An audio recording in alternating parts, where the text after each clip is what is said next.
Morning guys. Ay, dito po tayo ngayon sa isang lugar sa Taguig. Ayan po. Meron po tayong pick up delivery po dito sa Taguig.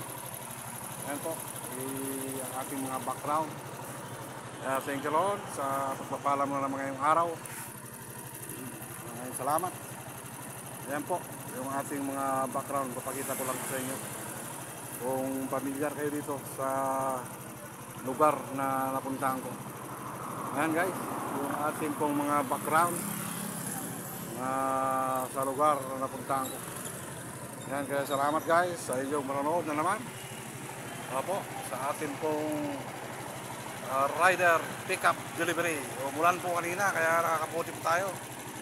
Kaya yan po guys, yung ating pong mga background. Nandito po tayo sa Taguig City. Ayan po, ipakita ko po yung sa inyo yung mga ibang building, naglalakihang mga building. Ayan guys, yung aking mga background, biribisi ang mga tao. Ayan guys, ayan po ang ating mga view dito sa isang lugar sa Taguig City. Ayan po, at nagtataasan mga building ang mga background natin guys. Kaya yan, salamat po sa inyong panonood guys sa aking live ngayong umaga na meron akong pick up delivery dito sa Taguig City.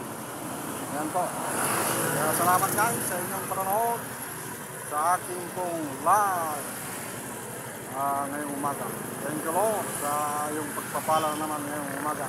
Ayan guys, yung aking mga background na mga nagtataasang mga building. Opo, meron po tayo ditong pick up delivery. Kaya yan guys, salamat sa inyong full support sa lahat ng aking mga video. Follow my page and subscribe to my YouTube channel and to my Instagram and to my TikTok. Lahat ng social media account meron na po tayo. Kaya salamat guys sa inyong panonood. At pagpalain nawa kayo ng Panginoong Diyos.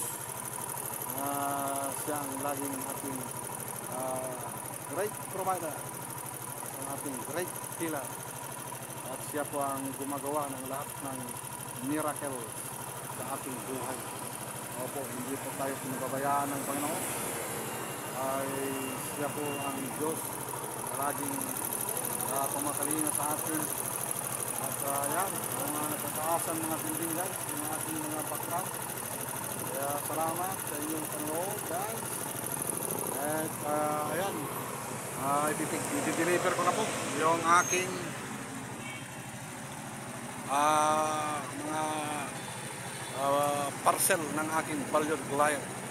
Kaya salamat guys sa inyong manonood sa aking pong live ngayong umaga. At ayan po, at parinawa ay pagpalain tayo lahat ng Panginoon. Apo, basta tayo lang po ay wala patuloy sa paglilingkod sa Panginoon. At wag po tayong titigil. At ang Diyos ang siya nang bahala sa lahat ng ating mga pangangailangan. Kaya thank you guys for watching my videos. Bye bye bye and God bless us all. Bye bye.